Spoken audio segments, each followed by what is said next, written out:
मेरे प्यारे विद्यार्थियों, आज आप लोगों का इस शिक्षक दिवस के अवसर पर इतना स्नेह, इतना प्रेम देखकर मुझे फेसबुक के माध्यम से, व्हाट्सएप के माध्यम से, फ़ोन के माध्यम से, कई तरह के ऐसे आपके बातों के माध्यम से काफ़ी संतुष्टि महसूस हुआ, काफ़ी खुशी महसूस हुआ। जैसे हम लोग जान रहे हैं कि आज शिक्षक दिवस है। शिक्षक दिवस साल में एक बार यानी 5 सितंबर के दिन मनाया जाता है और यह शिक्षक दिवस जो है 5 सितंबर 1888 ईस्वी को डॉक्टर सर्वपल्ली राधाकृष्णन के जन्मदिन के उपलक्ष्य में मनाया जाता है। और जैसे डॉक्टर सर्वपल्ली राधाकृष्णन का जन्म 5 सितंबर 1888 ईस्वी को और मृत्यु 17 अप्रैल 1975 ईस्वी को हुआ था। इसके बाद वे भारत के प्रथम उपराष्ट्रपति के पद को सम्मानित किए थे, सुशोभित किए थे। और वे एक शिक्षक होने के नाते इस पद को सुशोभित किए थे, जिन्हें भारत रत्न से भी 1954 ईस्वी में सम्मानित किया गया था। फिर भारत के वे दूसरे राष्ट्रपति के पद को भी सुशोभित करने का काम किए। इनकी महान जो अवधि रहा है, कार्यकाल रहा है, या कार्यकाल 13 मई 1962 ईस्वी से 13 मई 1967 ईस्वी तक राष्ट्रपति पद को इन्होंने सुशोभित करने का काम किया है। और आज इस शिक्षक दिवस के अवसर पर मैं बालेश्वर प्रसाद, माझा प्रखंड, गोपालगंज जिला का निवासी हूं और संपूर्ण भारतवर्ष के शिक्षकों को एक बार मेरे तरफ से भी अभिवादन है।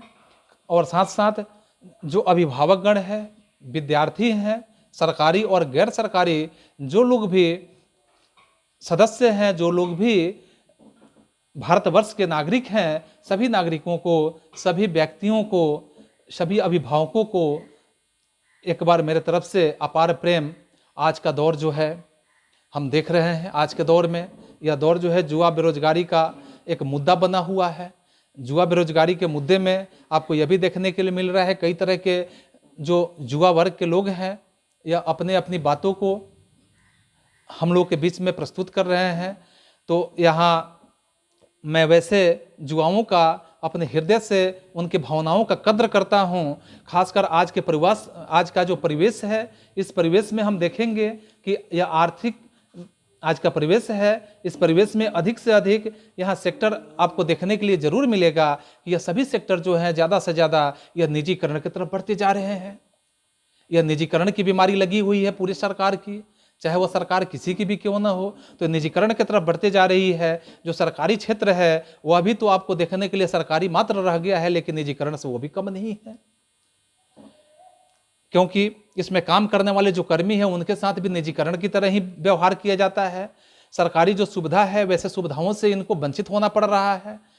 जैसे इसके लिए आप देखेंगे आज के दौर में ये रोज हड़ताल, धरनाएं, प्रदर्शन, यह सब एक दौर बना हुआ है। यह निजीकरण का ही तो प्रतीक देखने के लिए मिल रहा है, क्योंकि आप नियोजित शिक्षकों की बात ले लीजिए, आप रोजगार सेवक की बात ले लीजिए, आप देखेंगे यहाँ आवास सहायक की बात देखेंगे, सरकार यहाँ आंगनबाड़ी सेविका की बात देखेंगे, विकास मित्र की बात देखेंगे, आदि आदि।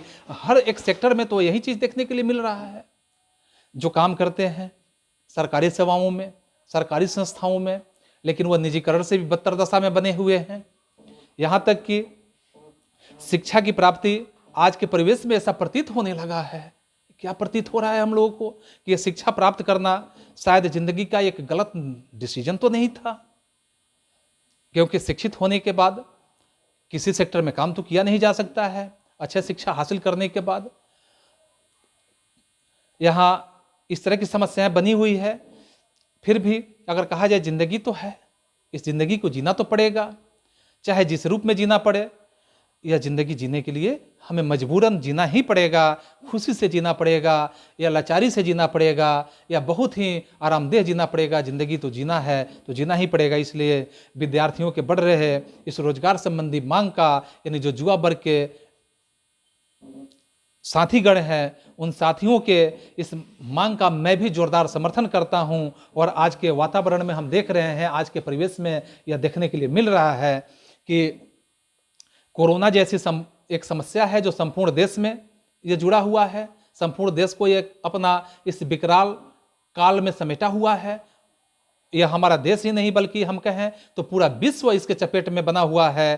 क्योंकि अगर हम यहाँ जिक्र करते हैं कि आज के समय में आज भारत की जो आर्थिक दशा इस तरह से बदतर हो गई है कि 20 वर्षों तक अगर हम लोग कड़ी मेहनत करते हैं तो भी हम इस समस्या से निकलने के बाद हम उसकी बराबरी नहीं कर सकते हैं। जिस स्थिति में हम कोरोना जैसे महामारी से जूझे लड़े, इस दशा में आने के लिए हमें 20 वर्षों तक कड़ी मेहनत करने की जरूरत पड़ सकती है।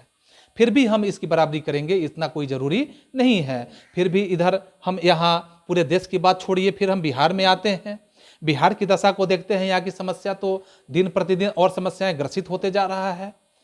इस समस्या से कोई नकार नहीं सकता है कि बिहार की और भी कौन सी समस्याएं बनती जा रही है।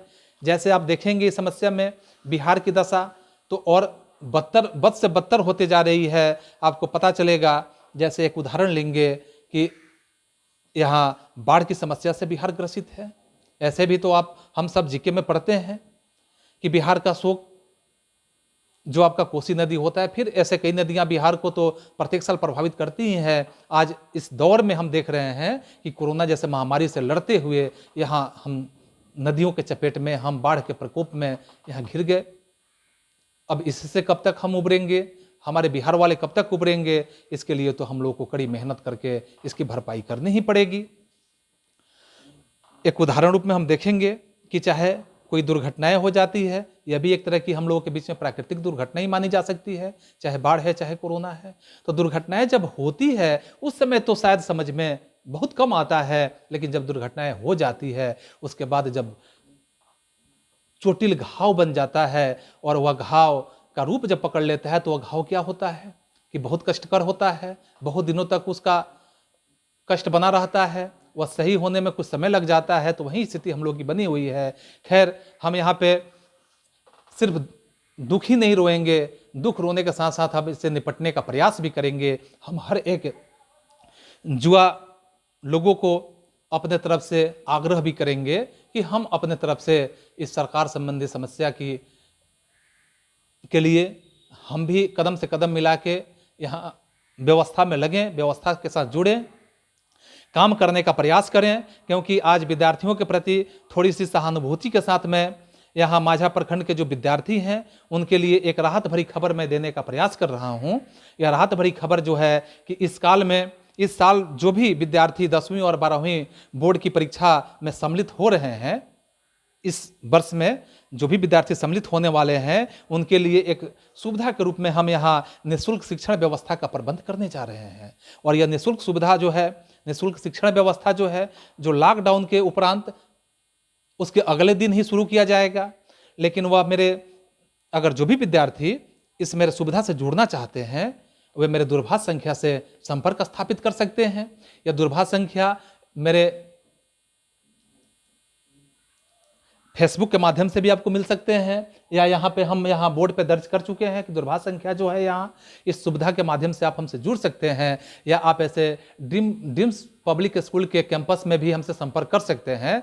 तो मैं ऐसे विद्यार्थियों के लिए काफ़ी स्नेहपूर्वक मैं प्रयास करूंगा, और मैं प्रयास यह भी करूंगा कि उसकी तैयारी वैसे विद्यार्थियों की तैयारी गारंटेड रूप से हो। किसी तरह का या मुश्किल घड़ी से जो विद्यार्थी ऐसे उसके परिवार वाले, उसके अभिभावकगण घर को चलाने में मजबूर हैं, वैसे विद्यार्थियों को पढ़ाई में किस तरह की बाधा न पहुंचे, इतना मैं विद्यार्थियों के लिए संभव करने का प्रयास करता हूं। लेकिन इसके लिए आपको बस एक फॉर्मेलिटी अदा करनी होगी। वह फॉर्मेलिटी होगा, वह 14 सितंबर से लेकर 20 सितंबर के बीच में आप एक छोटा सा रजिस्ट्रेशन फॉर्म है, इस रजिस्ट्रेशन फॉर्म को आप फॉर्मेलिटी के रूप में भरेंगे। वही विद्यार्थी मेरे इस सुविधा से लाभ ले पाएंगे जो विद्यार्थी इस अवधि में यानी 14 सितंबर से लेकर 20 सितंबर के बीच में इस फॉर्म को फिलअप करेंगे। अन्यथा उसके बाद विद्यार्थियों पे शायद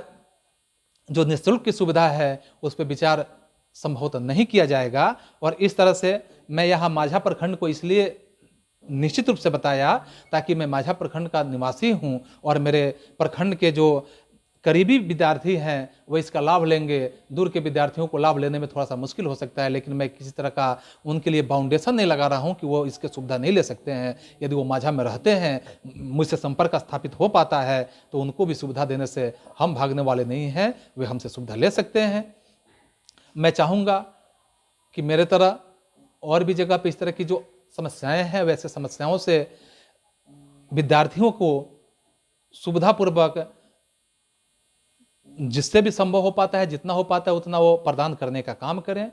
और बस इतने ही बातों के साथ मैं अपने बातों को समाप्त करता हूं। धन्यवाद। जय हिंद।